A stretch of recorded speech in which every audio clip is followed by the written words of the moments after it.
या बातमीपत्राचे प्रायोजक आहेत टायझर. नमस्कार, आपण पाहताय कोकणचं नंबर 1 महा चॅनल कोकण साध लाईव्ह. बातमीपत्रात आपलं स्वागत. सुरुवात करूया हेडलाईन्सना. हेडलाईन्सचे प्रायोजक आहेत Tyzer. Now experience sheer softness of Tyzer super soft shirts. Praveen भोसलेंनी केली केसरकरांची मिमिक्री. पुंडलिक दळवी कुटुंबियांना अश्रू अनावर. आणि असं पडलं पत्रादेवींना. हेडलाईन्सचे प्रायोजक आहेत Tyzer. Now experience sheer softness of Tyzer super soft shirts. आता पाहूया सविस्तर बातम्या. उज्ज्वल भवितव्य आपल्या मुलामुलींचं सर्वाधिक योगदान नॅशनल इंग्लिश मीडियम स्कूलचं होय. आदर्श एज्युकेशन सोसायटीचं national English medium school Nadgive उच्च शिक्षित अनुभवी स्टाफ 10वीचा 100% रिझल्ट, डिजिटल शिक्षण प्रणाली, सुसज्ज लायब्ररी आणि लॅबोरेटरी, स्पर्धा परीक्षा मार्गदर्शन, कला क्रीडा सांस्कृतिक क्षेत्रासाठी प्रोत्साहन आणि व्यक्तिमत्व विकास यासह अनेक सुविधा. प्री प्रायमरी ते 10वी आजच आपल्या पाल्याचा प्रवेश निश्चित करा. आज आडाळी MIDC कडे या ठिकाणी दिसत नाही. गेल्या 8 दिवसापूर्वी तिथले स्थानिक सरपंच पंचकृषीतले सगळे आम्हाला भेटले आणि त्यांनी एक मनातली शंका बोलून दाखवली, काय नेमकी अडचण आहे.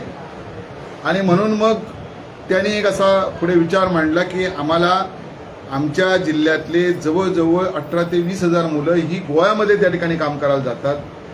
मॅक्झिमम आमचा दोडामार तालुका आणि सावंतवाडीची काही तालुक्यातली गावं, वेंगुर्ला तालुक्यातली गावं ही दोडामार्गावर अवलंबून आहेत. आणि म्हणून आम्हाला लॉंग मार्च काढण्यासाठी आपण या ठिकाणी मदत करावी अशा प्रकारची विनंती तिथल्या पंचकृतीतल्या सरपंचांनी या ठिकाणी केली.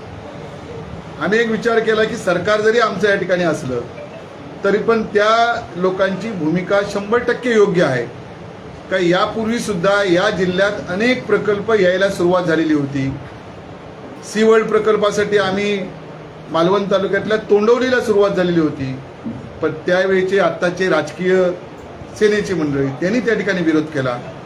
आज ज्यावेळी चिपी एअरपोर्ट सुरू झाला त्यावेळी खासदार विनायक राऊत आणि त्यावेळेचे असलेले सगळे आमचे आमदार, त्यावेळेचाच असलेलो आमदार, त्यांनी तिथल्या लोकांचे अर्ज भरून घेतले. म्हणजे तरुणांची चेष्टा करणं हे काम सध्या या ठिकाणी सुरू असल्यामुळे आम्ही सगळ्यांनी निर्णय असा घेतला की जरी समजा सत्ता असली, शेवटी 3 पक्षाची सत्ता राज्यावर आहे, तरी पण शासनाचे लक्ष वेधण्यासाठी, आम्ही आज शासनाच्या विरोधात नाही, पण शासनाचे लक्ष वेधण्यासाठी जी मंडळी या ठिकाणी काम करत आहेत, जे सरपंच या ठिकाणी सगळे पुढे आलेले आहेत, त्यांच्या पाठीमागे भारतीय जनता पक्षाने पूर्णपणे उभं राहायचं अशा प्रकारचा निर्णय आज आम्ही सगळ्या मंडळींनी या ठिकाणी घेतला. आणि म्हणून 20 तारीखला रविवार त्यांनी पकडलेला आहे. 20 तारीखला 9:30 वाजता लॉंग मार्चची सुरुवात आडाळीमधून MIDCच्या त्या मधून होईल. बांद्यामध्ये चौकात येऊन त्याचा शेवट होईल. आणि या कार्यक्रमाच्या अंतर्गत आम्ही आपल्या सगळ्याच कार्यकर्त्यांनी सहभागी व्हावं अशा प्रकारची विनंती आपल्या माध्यमातून या ठिकाणी करण्यासाठी आपल्या सगळ्यांना या ठिकाणी बोलवलं. आत्तापर्यंत 8 महिन्यापूर्वी जानेवारीत आपण ज्यावेळी अर्ज देतो 40 प्लॉट धारकांनी अर्ज दिले. आज मितीपर्यंतचा निर्णय काय झाला आम्हाला समजलेला नाही. त्याहीपेक्षा आडाळीचे सरपंच असतील, आडाळीचे आमचे नाडकर्णी साहेब असतील, या सगळ्यांना घेऊन ज्यावेळी मंत्रालयात गेलो, बैठक आम्हाला एक दिली, पण 5-7 मिनिटात ती बैठक गुंडाळण्यात आली. आणि म्हणूनच या सगळ्या गोष्टीवर जरा थोडी शंका आहे. आम्ही ज्यावेळी खोलात जाऊन चौकशी केली त्यावेळी आम्हाला असं समजलं की कुठल्या तरी एका नेतृत्वाने एक पत्र दिलंय आणि हे प्लॉट कोणाला वितरित करू नये, इथे एक मोठा उद्योग येणार आहे असं त्या ठिकाणी सांगितलं. आम्ही त्यांना असं सांगितलं की बाबा अरे जे मोठे येतील ते येऊ देत, पण आज छोटे छोटे उद्योग जे आहेत, नेसले सारखे उद्योग जे आपल्या बॉर्डरवर आहेत, अशा प्रकारचे उद्योग येऊ दे. आज चिपी मोपा एअरपोर्ट बाजूला झालंय, अर्ध्या तासाच्या अंतरावर एअरपोर्ट असल्यामुळे प्लॉटची म्हणजे जे काही उद्योजक आहेत हे मोठ्या प्रमाणात त्या ठिकाणी यायला सुरुवात झाली आहे. तरी पण ज्या पद्धतीने MIDCच्या अधिकाऱ्यांनी दखल घ्यायला पाहिजे होती तेवढी दखल घेतली नाहीत. पण आता ज्यावेळी हे आंदोलन होणार म्हटल्यानंतर काही आमदारांचे हस्तक, काही त्या ठिकाणचे अधिकारी आता गेली 3 दिवस फोन करतायत आत्तासुद्धा 11 वाजता येऊन काही अधिकारी बसलेत कुडाळ MIDCला. माझं म्हणणं एवढंच आहे की आंदोलन केलं तर तुम्ही येणार का? आज ज्यावेळी 8 महिन्यापूर्वी प्लॉटची मागणी होती त्याही तुम्ही त्याचा निर्णय का घेतला नाही? ज्याही बैठका आम्ही मागितल्या त्यावेळी निर्णय का घेतला नाही? आणि आमची मागणी अशी होती की गोवा बाजूला आहे, मुंबई एवढं मोठं शहर आहे, हे उद्योजक आपण ज्यावेळी बाहेर जातात त्यावेळी उद्योजक येतात, तर एखादा उद्योजक इकडे येण्यासाठी आपण अशा प्रकारचं वातावरण निर्माण करा, अशा प्रकारच्या सुखसोयी त्यांना द्या. पत्रकार परिषदा घ्या, गोव्यात पत्रकार परिषदा घ्या, गोव्याच्या मुख्यमंत्र्यांशी आम्ही बोललोय, परंतु शासनाकडून किंवा ज्या संबंधित मंत्र्यांकडून तशा प्रकारचे प्रयत्न जाताना दिसत नाहीत. म्हणजे आता आतमधल्या सगळ्या सुखसोयी झाल्यात, म्हणजे मी काहीच झालं नाही असं मी म्हणणार नाही, पण उद्योजक येण्यासाठी जे वातावरण लागतं, कारण आता कुडाळ MIDCची परिस्थिती आपण बघितली, आणि म्हणूनच इथल्या तरुण तरुणींना न्याय देण्यासाठी जो उद्याचा लॉंग मार्च या ठिकाणी आयोजित केलेला आहे त्या आयोजकांना पूर्णपणे पाठिंबा आम्ही सगळ्या मंडळींनी या ठिकाणी द्यायचा केलेला आहे. ही गोष्ट या ठिकाणी होत असताना आपण बघा की पुणे असू देत, स्थानिक आमदार असू देत, स्थानिक नेतृत्वाने संपूर्ण विधानसभेत लक्ष द्यायला पाहिजे. आत्तापर्यंत केवढी आश्वासन, त्या तिलारीचा प्रोजेक्ट तिथे कुठला पार्क आणणार होते, कुठले कारखाने आतापर्यंत जी काय आश्वासनं दिली गेली ती योग्य आहेत का? आमची या जिल्ह्यातल्या जनतेला एक हात जोडून विनंती आहे. आमची भोळी भाबडी जनता या जिल्ह्यातली आहेत, भोळी भाबडे आमच्या इथले तरुण तरुणी आहेत, यांची किती वेळ दिशाभूल आम्ही या ठिकाणी करणार, हा माझा प्रश्न स्थानिक नेतृत्वाला या ठिकाणी. ते आमचे मित्र आहेत, आम्ही त्यांच्या विरोधात कुठली भूमिका नाही आहे, परंतु एक सगळ्यांनी तुम्ही आणि आपण एक विचार करूया. आज एवढी वर्ष झाली, राणेसाहेबांनी जर 2013मध्ये MIDC दिलेली असेल तर आज 10 वर्षाचा काळ या ठिकाणी लोटल्यानंतर सुद्धा एक उद्योजक आपल्याकडे येऊ शकत नाही. परवा ज्यावेळी आम्ही पर्यटनाचा महोत्सव आपला झाला आंबोलीला, त्यावेळी पण ही खंत व्यक्त केली. पर्यटन हा व्यवसाय असा आहे की ह्या जिल्ह्याचं चित्र बदलून टाकू शकतं. आज गोव्यासारख्या भागात आज 40-42 5 स्टार हॉटेल आहेत. आम्ही ह्या दृष्टिकोनातून वातावरण तयार करणार आहोत की नाही, हा माझा प्रश्न या ठिकाणचा आहे. आणि म्हणूनच वेळ पडली तर आम्ही त्यावेळी पण मी बोललो, शासन जरी कोणाचं आमचं जरी असलं तरी भूमिका ही शेवटी तिथल्या तरुण तरुणींसाठी या ठिकाणी आहे. आणि म्हणून आम्ही सगळ्यांनी निर्णय असा घेतला आहे की ह्या सगळ्या लॉंग मार्चमध्ये चांगल्या पद्धतीने सहभाग सगळ्यांनी घ्यावा, अशा प्रकारची विनंती या माध्यमातून आपल्याला करतो. 15 ऑगस्टला एक जी घटना घडली ती आपल्याला मी मुद्दाम या ठिकाणी सांगतो. आज तालुक्याचं क्रीडांगण देण्यासाठीची सातत्याची मागणी ही बांधावासियांची होती. बांद्याला 13 एकर जागा ही विनोद तावडे क्रीडा मंत्री असताना आणि चंद्रकांत दादा पाटील हे महसूल मंत्री असताना, बांद्याचे मंदार कल्याणकर, चित्तर राऊळ या सगळ्या मंडळीने प्रामाणिक प्रयत्न केले, पण या कमिटीचा अध्यक्ष हे स्थानिक आमदार असतात आणि म्हणून अडचण त्या ठिकाणी निर्माण झाली. सावंतवाडीला क्रीडांगण होण्यासाठी कोणाचाही विरोध नाही, पण सावंतवाडीला जिमखान्यावर 1.5 एकरात क्रीडांगण करणं किती योग्य आहे हे आपण या ठिकाणी लक्षात घेतलं पाहिजे. आता जर मंजूर झालं असेल तर 100% सावंतवाडीत करा, पण त्याही बरोबर दुसरं क्रीडांगण, कारण बांद्याला जवळजवळ 30-35 गावं त्या ठिकाणी मिळतात, तिथल्या सरपंचांनी ठराव केलेत, त्याही कोणी हेकेखोरपणा या ठिकाणी असता कामा नये, अशा प्रकारची विनंती आमची या ठिकाणी सगळ्यांची आहे. कारण ह्या मतदारसंघातच बांदा येतं, दोडामार्ग येतं, वेंगुर्ला येतं. आज सांगा, वेंगुर्ल्यामध्ये एखादा मोठा उद्योग आणायचा, उत्तम स्टीलने 1800 ते 2000 एकर जागा घेतली, सातत्याने आपण भांडतोय. तिथे पूर्वी उषा इस्पात होती, टाटा मेटालिक नंतर झाली, आज त्याची जागा कोणी घेतली, या सगळ्या गोष्टीची चौकशी या ठिकाणी झाली पाहिजे. आणि मग ताज आणतो, अमुक आणतो, आम्ही त्याचं स्वागतच करतो, पण स्थानिक लोकांना विश्वासात घेऊन, स्थानिक जे शेतकरी आहेत त्यांना योग्यता मोबदला देऊन मग ताज होऊ दे, सिधा दिली. आज 1990 साल ह्या लोकांना शरद पवार साहेब मुख्यमंत्री असताना जागा दिल्या, आजही आपल्याकडे या ठिकाणी का होत नाही याची काळजी. आणि ह्याचे जे कोण उद्योजक कोणाचे हितसंबंध असतील तर माझं काय त्याच्याबद्दल तर म्हणणं नाही, पण हे उद्योग लवकर सुरू व्हावेत. ज्या उद्देशासाठी तिथल्या स्थानिक लोकांनी जागा दिल्या त्यांना कुठल्याही प्रकारचा आज त्याचा फायदा होत नाही आहे. आणि म्हणून ही जी चळवळ आहे ही उद्या जरी सरकार असली, भूमिका जरी आम्हाला घ्यावी लागली तरी नाईलाजाने आम्हाला ह्या सगळ्या गोष्टी आमच्या सगळ्या नेत्यांची माफी मागून आम्हाला या ठिकाणी घ्यावी लागत आहे. कारण का शेवटी इथले तरुण तरुणी जगले तर नाही तर उद्या पुढच्या काळात ही मंडळी आम्हाला माफ करणार नाही. आणि म्हणून आपल्या सगळ्यांच्या माध्यमातून ह्या सगळ्या उद्याचा होणारा जो 20 तारीखचा कार्यक्रम अतिभव्य दिव्य या ठिकाणी त्या लोकांनी करावा, त्याला पाठिंबा आपल्या सगळ्या लोकांनी द्यावा आणि जेणेकरून इथं ठोस हा पहिला बांध्यापर्यंतचा टप्पा आहे, दुसरा टप्पा ते जाहीर करतील त्याच्यात पण आम्ही सहभागी होऊ आणि कुठल्याही परिस्थितीत इथे उद्योग आल्याशिवाय गप्प बसणार नाही, अशा प्रकारची भूमिका आमची या ठिकाणी आहे. धन्यवाद. करा कोकणचं नंबर 1 महा चॅनल कोकण सातलाईनचं YouTube चॅनल.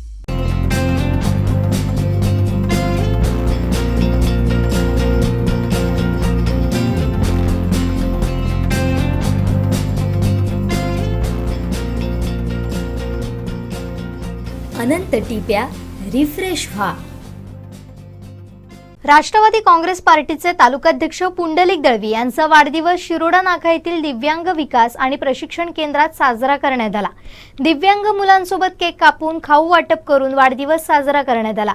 दिव्यांग मुलांनी दिलेल्या शुभेच्छांमुळे पुंडलिक दळवी आणि त्यांच्या कुटुंबियांना अश्रू अनावर झाले.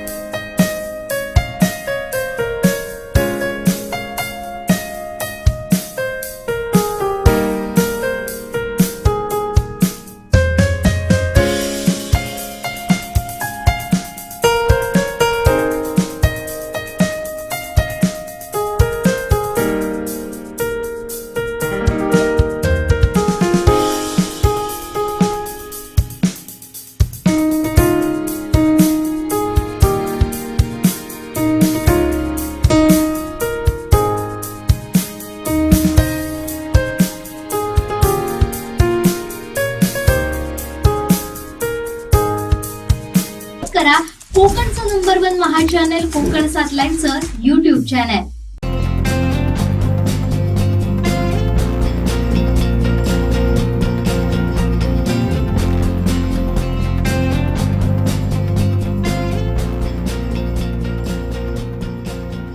अनंत टिप्या रिफ्रेश व्हा.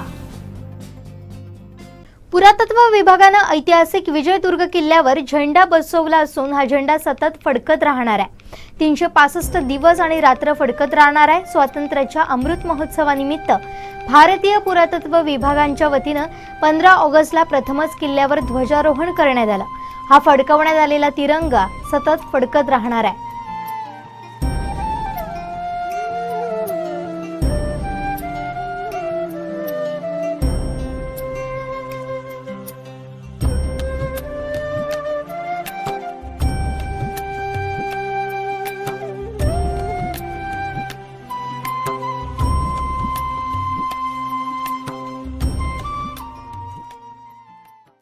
करा कोकणचं नंबर 1 महा चॅनल कोकण सातलाईनचं YouTube चॅनल. सिंधुदुर्गात प्रथमच बायपास शस्त्रक्रिया, हृदयरोग निदान आणि उपचार एकाच ठिकाणी. बायपास शस्त्रक्रिया, एंजिओग्राफी, एंजिओप्लास्टी, हृदयाची सोनोग्राफी, ट्रेडमिल चाचणी, हृदयविकार तपासणी अशा अत्याधुनिक सुविधा. MJPJAY योजनेअंतर्गत बायपास आणि एंजिओप्लास्टी अगदी मोफत. आवश्यक कागदपत्रे, ओळखपत्र, मतदान card, Aadhaar card, ration card, bank passbook, mobile number. Cashless सेवा उपलब्ध.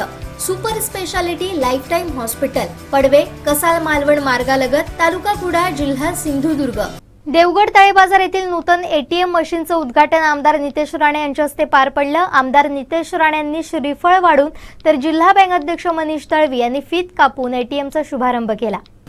आमदार नितेश राणे यांनी श्रीफळ वाढून तर जिल्हा बँक अध्यक्ष मनीष तळवी यांच्या हस्ते फीत कापून ATMचा शुभारंभ झाला. यावेळी बोलताना आमदार नितेश राणेंनी जिल्हा बँकेच्या कामाची प्रशंसा केली. तसेच जिल्हा बँक संचालक ॲडव्होकेट प्रकाश बोडस यांनी बँकेच्या कारभाराविषयी गौरवोद्गार काढले. बँकेच्या ठेवीदारांचे आभार मानले. या सहकारी संस्थेच्या वतीनं आमदार नितेश राणे यांचा सत्कार यावेळी करण्यात आला.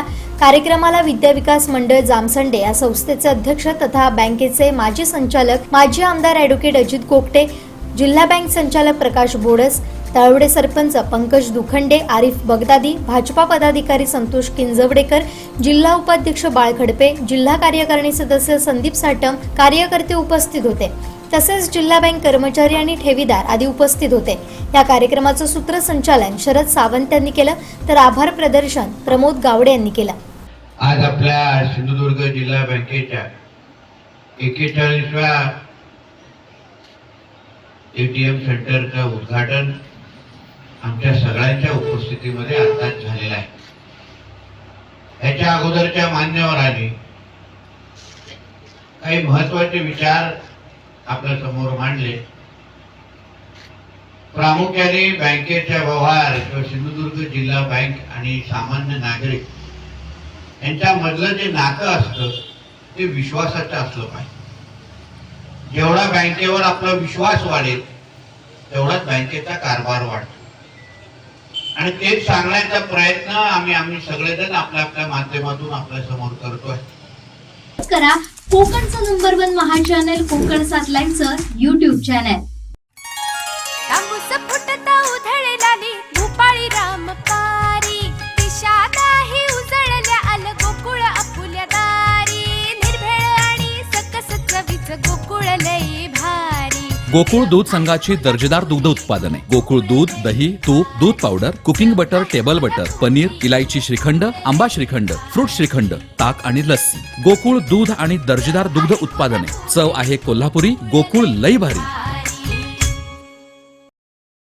आपल्या घराशेजारील परिसरात आणि जंगलामध्ये पावसाळ्यात उपलब्ध असणाऱ्या विविध प्रकारच्या रानभाज्या उपलब्ध करून विद्यार्थी वर्गानं रानभाज्यांचं प्रदर्शन आयोजित केलंय। तो उपक्रम खरोखरच कौतुकास्पद आहे। भविष्यात या विद्यार्थ्यांसाठी कमवा आणि शिका या धर्तीवर कायमस्वरूपी जागा उपलब्ध करून देण्याचा संस्थेचा मनोदय, ज्यातून विद्यार्थी अशा रानभाज्या आणि निसर्गातील मिळणारे इतर घटक वस्तू विकून स्वतःचं उपजीविका करून शिक्षण घेऊ शकतील, असं प्रतिपादन माणगाव पंचकृषी शिक्षण प्रसारक मंडळाचे अध्यक्ष सगुण धुरी यांनी केलं।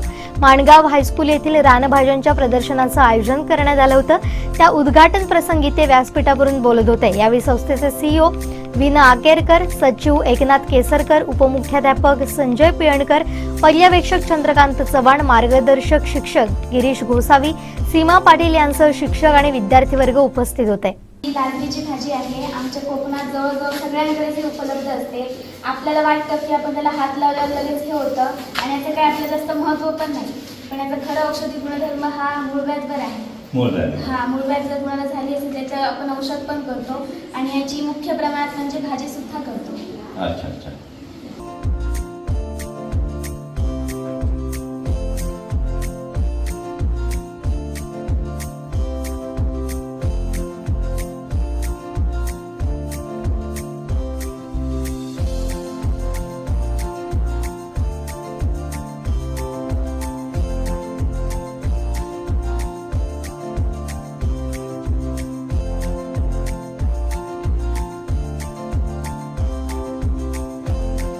नमस्कार, मी संस्कृती हरिलाड। आम्ही सर्वजण 8वी अ या वर्गात शिकत आहोत। आम्ही 8वी अ या वर्गातर्फे रानभाज्या प्रदर्शन भरवलं। त्यामागचा नेमका उद्देश असा आहे की आजच्या या फास्ट फूडच्या जमान्यात हे अशा भाज्या वगैरे सगळ्याच दुर्मिळ झालेल्या आहेत। मेन म्हणजे रानभाज्या। आपण ज्या नेहमीच्या भाज्या खातो त्या रासायनिक किंवा सेंद्रिय खतांनी मुद्दामहून पिकवलेल्या असतात, पण मात्र रानभाज्यांचं तसं नाही। रानभाज्या ह्या मुद्दामहून पिकवल्याही जात नाही, त्या आपोआप निसर्गातून मिळवल्या जातात। त्यांच्या ठराविक कालावधीत म्हणजे जे ऋतूमध्ये ह्या आपल्याला आपोआप मिळतात। या सगळ्या लुप्त होत चाललेल्या आहेत या फास्ट फूडच्या जमान्यात। म्हणून आम्ही सर्व मुलांनी मिळून असा आम्ही एक उपक्रम राबवला की ह्या रानभाज्यांबद्दल त्या लोकांना सुद्धा कळेल की रानभाज्यांचं नेमका महत्व काय आणि त्यांचे गुणधर्म सुद्धा काय आहेत। आम्ही 8वी अच्या वर्गातर्फे आम्ही चिवारीचे कोंब, कणकीचे कोंब, अळू, तेरा, अळूवड्याची पाने, भृंगराज अशा बऱ्याच प्रकारचे आम्ही रानभाज्या इथे लावलेल्या आहेत। त्यापैकी जवळजवळ जास्तीत जास्त आमच्याकडून विक्री झाली, याचा आम्हाला खूप खूप आनंद आहे। रानभाज्या हा एक कोकणातला विषय आहे आणि ह्या पावसाळ्याच्या सीझन मध्ये ह्या मोठ्या प्रमाणात निर्माण होतात आणि ह्या सर्व आपल्या मानवी जीवनाला, शरीर प्रकृतीला, शरीर स्वास्थ्याला उपयोगी आहेत, उपयुक्त आहेत। बिमारीपासून, रोगापासून केमिकल भाज्यात खाण्यापेक्षा ह्या ज्या नैसर्गिक भाज्या आहेत, परमेश्वराने निर्माण करून दिलेला आहे, हे फार अत्यंत महत्वाचं आहे। आणि हा जो उपक्रम माणगाव पंचव शिक्षण प्रसारक मंडळाच्या माध्यमातून या प्रसाधन इथं राबवला, त्याबद्दल त्यांना मी अध्यक्ष या नात्याने, या संस्थेचा अध्यक्ष या नात्याने अत्यंत धन्यवाद देतो. हा उपक्रम मोठ्या प्रमाणात राबवावा आणि ही जो आपला नैसर्गिक साठा आहे, ठेवा आहे, भाज्यांचा ठेवा आहे, तो वाचवावा आणि मोठ्या प्रमाणात त्याचा उपयोग करावा. शाळेतील मुलांनी, शिक्षकांनी, संस्थेच्या आमच्या सगळ्या लोकांनी त्याचा वापर करावा आणि याला एक उत्तेजन निर्माण व्हावं. आज त्यांचं अस्तित्व कमी होत चाललंय, ते वाढवण्यासाठी आपण सगळ्यांनी प्रयत्न करणे हे अत्यंत गरजेचं आहे. तर होत असेल अत्यंत चांगला उपक्रम आहे. भाज्यांचं महत्त्व वाढलं पाहिजे, मानवी जीवनात त्याचा फार चांगला उपयोग व्हायला पाहिजे आणि या दृष्टिकोनातून या भाज्या इथं उपलब्ध होत आहेत, ह्या परिसरात होत आहे. हा सह्याद्रीचा पट्टा आहे, यामध्ये ह्या भाज्या उपलब्ध होत असताना त्यांना कुठेतरी मार्केटिंग मिळवून देणं, त्यांना उपलब्ध जागा करून देणं, यासाठी संस्था प्रयत्नशील राहील. करा कोकणचं नंबर 1 महा चॅनल कोकण सात लाईनचं YouTube चॅनल.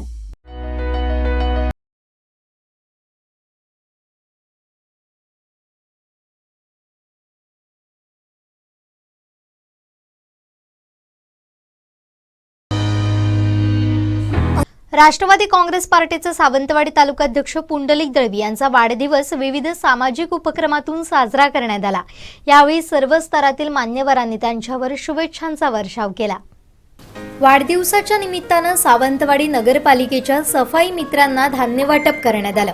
या कर्मचाऱ्यांना हातभार द्यावा या उद्देशानं त्यांना लागणारे जीवनावश्यक वस्तूंचं वाटप पुंडलिक दळवी यांची कन्या श्रिया दळवी यांच्या हस्ते करण्यात आलं. 2 महिन्यांचं वेतन झालेलं नसल्यानं सावंतवाडी नगरपालिकेच्या सफाई मित्रांनी अलीकडेच 1 दिवसाचं काम बंद आंदोलन केलं होतं. मात्र सावंतवाडी शहरातील नागरिकांचे आरोग्य चांगले राहावे या उद्देशानं नागरिकांना वेटीस न धरण्याच्या विनंतीला मान देऊन ते पुन्हा आपल्या सेवेत रुजू झाले. आजही ते आपले कर्तव्य पार पाडतात. त्यामुळे वाढदिवसाचं औचित्य साधून पुंडलिक दळवी यांनी सफाई मित्रांना जीवनावश्यक वस्तूंचं वाटप केलं. तर शिरोडा नाका येथील दिव्यांग विकास आणि प्रशिक्षण केंद्रात साजरा करण्यात आला. यावेळी दिव्यांग मुलांसोबत केक कापून आणि खाऊ वाटप करून वाढदिवस साजरा करण्यात आला. दरम्यान वाढदिनी विविध क्षेत्रातील मान्यवरांनी पुंडलिक दळवी यांच्यावर शुभेच्छांचा वर्षाव केला. केक कापून वाढदिवस साजरा करण्यात आला.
पुंडलिक दळवी अशा प्रकारचे सद्गुण एक राजकीय कार्यकर्ता म्हणून तुमच्याकडे असतील तर निश्चितपणे भविष्यात वाटेकर तुम्हाला तुमच्या मनातली जी काही स्वप्न असतील ती पूर्ण करतील याबद्दल मला आजच्या राजकारणामध्ये सर्वसामान्य मतदार सामान्य माणूस केंद्रबिंदू मानून जर पुंडलिक दळवी तुम्ही काम केलं तर निश्चितपणे पाटेकरांचा पूर्ण आशीर्वाद तुम्हाला मिळेल, इथल्या सावंतवाड्यांचा आशीर्वाद मिळेल, जिल्ह्यातल्या लोकांचा आशीर्वाद मिळेल. त्यासाठी मी माझ्या सर्व संस्थांच्या वतीनं, स्नेह परिवाराच्या वतीनं, स्नेहप्रिय परिवाराच्या वतीनं तुम्हाला शुभेच्छा देतो.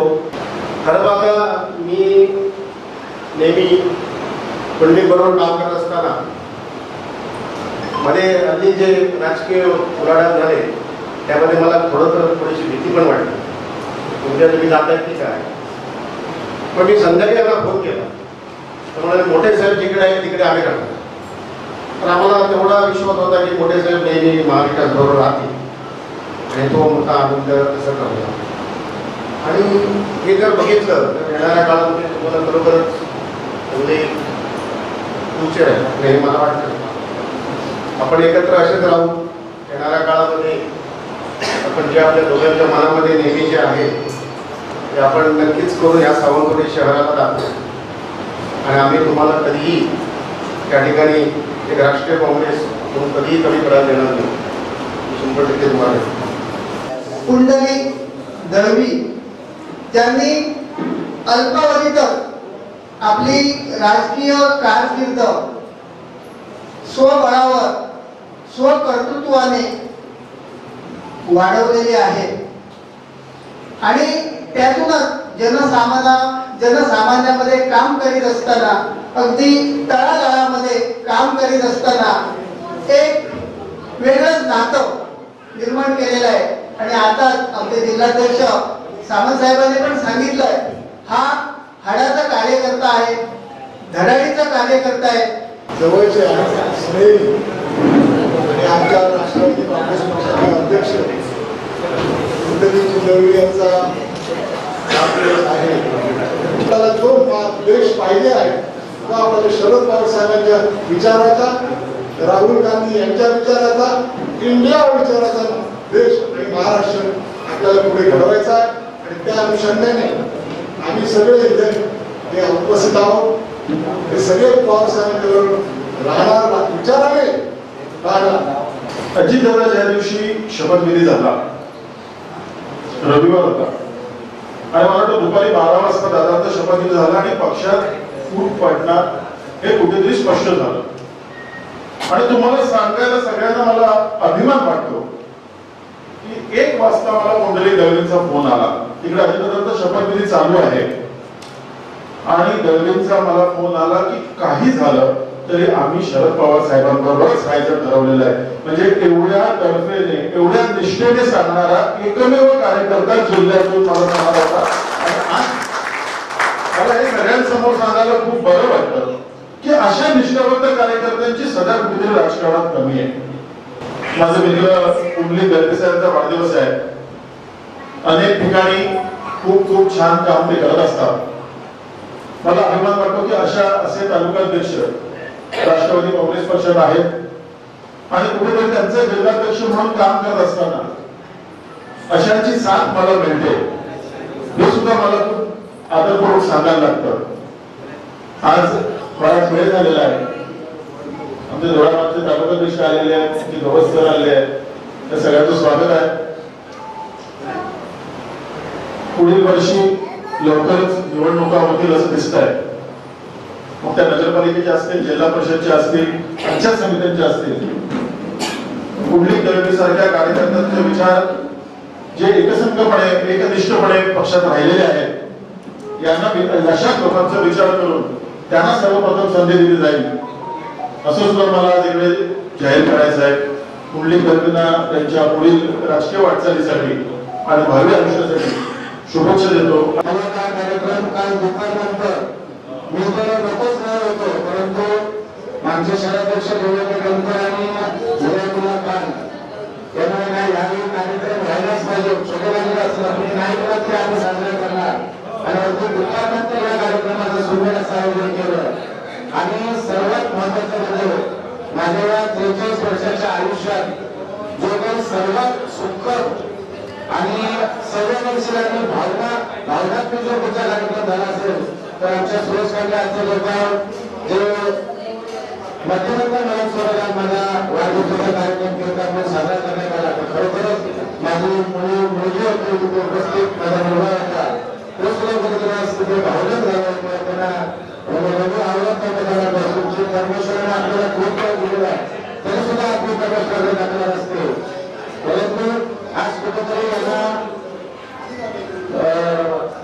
दिव्यांग म्हणून प्रतिबंध म्हणून आज समाजाला सामोरे जाताना खरोखरच त्या अशा मुलांवर संस्कार करतात की त्यांना 4 शिक्षक होते, त्यांचे पालक असतील, तर खरोखरच त्यांनाही खूप धन्यवाद दिले पाहिजे, त्यांचाही कौतुक केलं पाहिजे.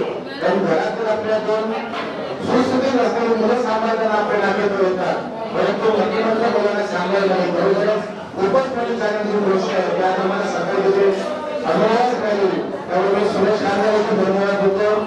आमच्या सर्वच राष्ट्रवादी काँग्रेस पक्षाचे पदाधिकारी भाजपशी निहालशे कुरकुशे तळशी भावना सर्वजण अगदी कमी या कार्यक्रमाचं आयोजन केल्याबद्दल माझ्या सर्व सहकारी मित्रांना धन्यवाद देतो.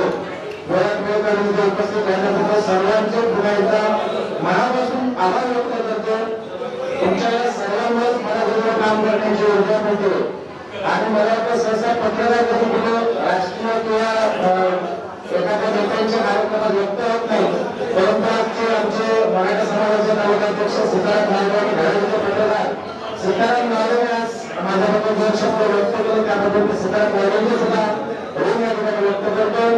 सर्वांनी मला फोनवर मुलांना सकाळपासूनच फोन सुरू आहेत. शासकीय अधिकारी असू देत, डॉक्टर असू देत, सर्व घरातील स्तरातून लोकांनी मला शुभेच्छा दिल्या, त्याबद्दल मी सर्वांचेच आपल्याला चॅनलच्या माध्यमातून असेल सर्वांचे अगदी मनापासून आभार व्यक्त करतो. संपूर्ण वेळोवेळी आभार व्यक्त करतो.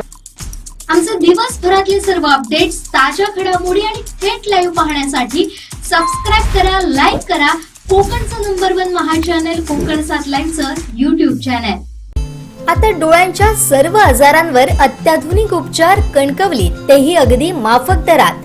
नॅप आय हॉस्पिटल मिरज संचलित विवेकानंद नेत्रालय आणि रेटिना सेंटर मध्ये आजपर्यंत 15,000च्या वर डोळ्यांची ऑपरेशन्स, विना टाका विना इंजेक्शन मोतीबिंदू शस्त्रक्रिया, डोळे तपासणी, चष्मा, तिरळेपणा आणि डोळ्यांच्या सर्व आजारांवर उपचार. डायबेटिक आणि उच्च रक्तदाब असलेल्या रुग्णांवरही डोळ्यांचे उपचार. आजच संपर्क करा विवेकानंद नेत्रालय आणि रेटिना सेंटर, प्रहार कार्यालयाच्या शेजारी, सनराईज टॉवर, श्रीधर नाईक चौक, मुंबई गोवा हायवेवर, कणकवली.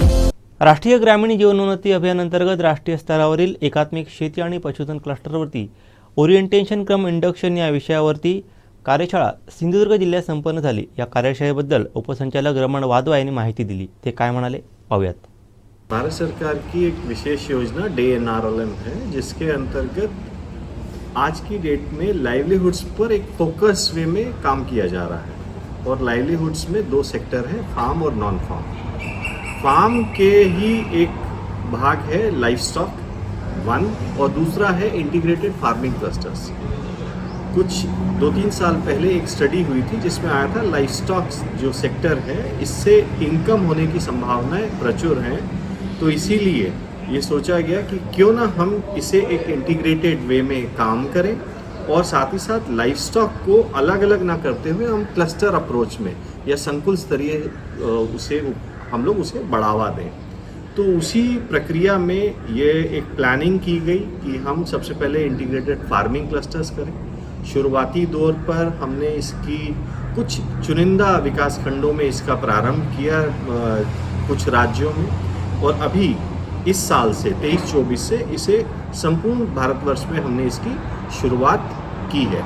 इंटीग्रेटेड फार्मिंग क्लस्टर से आशय है कि हम लोग चाहते हैं कि हम end to end solutions farm से, जिसमें लाइफ स्टॉक भी हो, NTFP भी हो, उसका एक कंप्लीट वैल्यू चेन तैयार करते हुए उसको हम एक बिजनेस और प्रॉपर प्रॉफिटेबल मॉडल के रूप में लेके आए. सुनने में थोड़ा सा अजीब लगता है, लेकिन कोशिश है ये कि हम इस तरह से अपने फार्मर्स दीदियाँ जो हैं, हमारे SHG की दीदियाँ हैं, उनकी इनकम बढ़ाने में सहायक होंगे.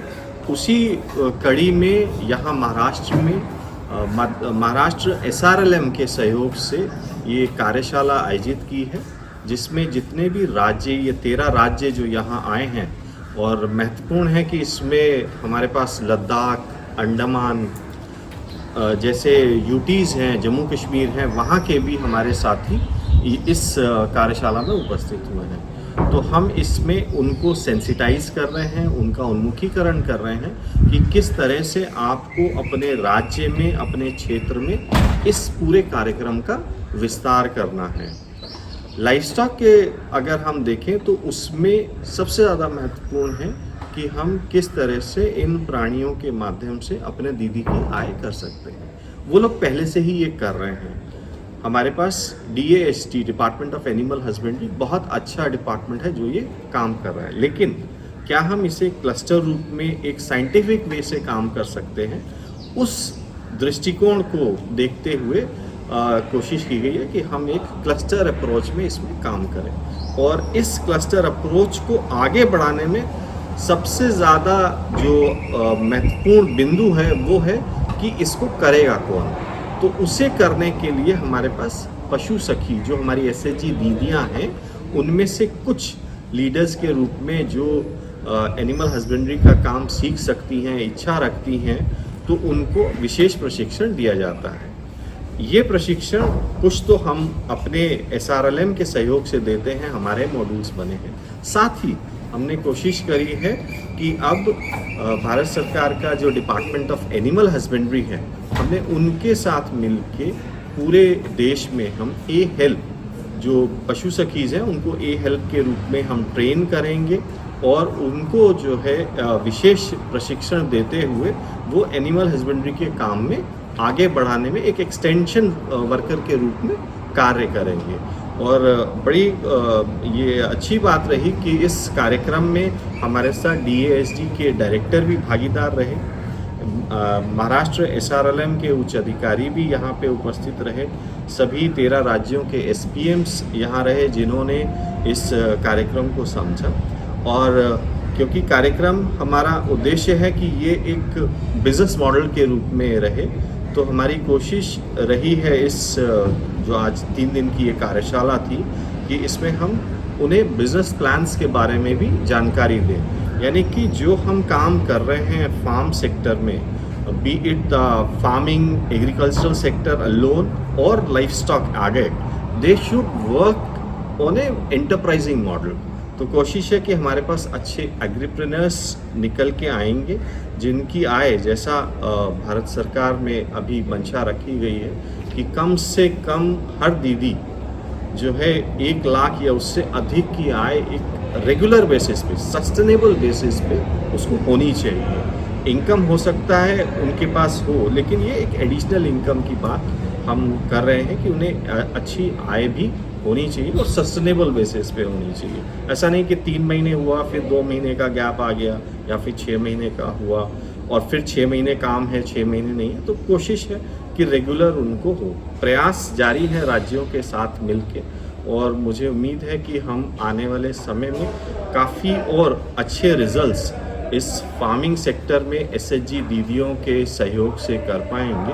और जो प्रशिक्षण यहाँ हमारे साथियों ने लिया है, हम चाह रहे हैं कि वो ये प्रशिक्षण अपने स्टाफ को दें और साथ साथ SHGs के जो लीडर्स हैं उन तक धीरे धीरे ये पहुंचा दें। जैसे जैसे ये नीचे पहुंचता जाएगा और उसका इम्प्लीमेंटेशन स्ट्रांग होगा, तो हमारे को उसके रिजल्ट्स भी टाइमली मिलने लगेंगे।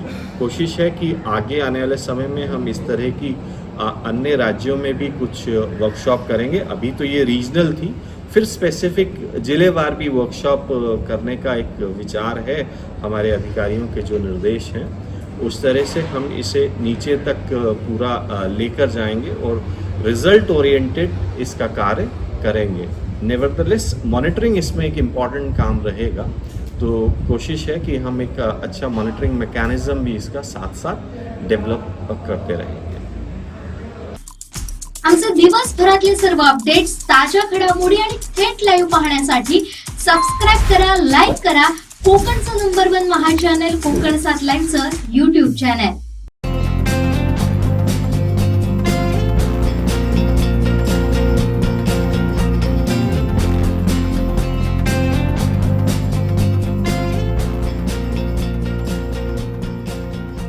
अनंत टिप्या रिफ्रेश व्हा. राष्ट्रवादी काँग्रेस पार्टीचे तालुकाध्यक्ष पुंडलिक दळवी यांच्या वाढदिवसानिमित्त आयोजित कार्यक्रमात बोलताना माजी राज्यमंत्री प्रवीण भोसले यांनी मंत्री दीपक केसरकर यांची मिमिक्री केली. पाहूया.